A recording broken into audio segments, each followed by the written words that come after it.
Sullivan ব্রাদার্সের পর লাল সবুজের জার্সিতে কি তবে দেখা মিলবে নতুন কোনো জাদুকরের? ফুটবল পাড়ায় ভেসে বেড়াচ্ছে একটাই নাম, নেহান হাসান। ফিলাডেলফিয়া ইউনিয়ন 2 এর নিয়মিত মুখ নেহান, যার পায়ের জাদুতে মুগ্ধ খোদ আমেরিকার ফুটবল বোদ্ধারা।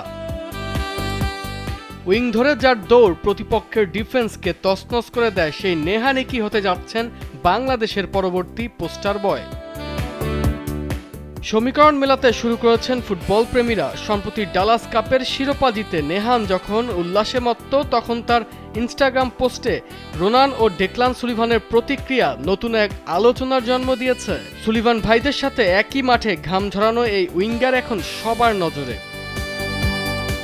বাফুফের একটু সদিচ্ছা আর সঠিক সময়ে একটি কলা পাল্টে দিতে পারে দেশের ফুটবলের মানচিত্র।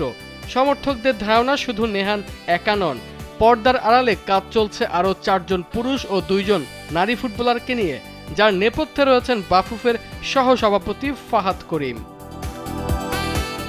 এদের মধ্যে 2 জন সরাসরি জাতীয় দলের জন্য প্রস্তুত হচ্ছেন। ইউরোপের মাঠ কাঁপানো নিলয় ভ্যান ডার প্লুগ থেকে শুরু করে ইংল্যান্ডের 6ষ্ঠ টায়ারে খেলা 6 ফুট 4 ইঞ্চির ডিফেন্ডার জিদান ইউসুফকে এই তালিকায় রাখছেন সমর্থকরা। বিশেষ করে জিদান ইউসুফের মতো দীর্ঘদেহী সেন্টার ব্যাক লাল সবুজের রক্ষণভাগ সামলানোর দায়িত্ব নিলে প্রতিপক্ষ ফরওয়ার্ডদের জন্য তা হবে এক দুর্বেদ্য দেয়াল। জাতীয় দলের ক্যাম্পে এই প্রবাসী ট্যালেন্টদের অন্তর্ভুক্তি কেবল সময়ের ব্যাপার কিনা সেটাই এখন দেখার বিষয়।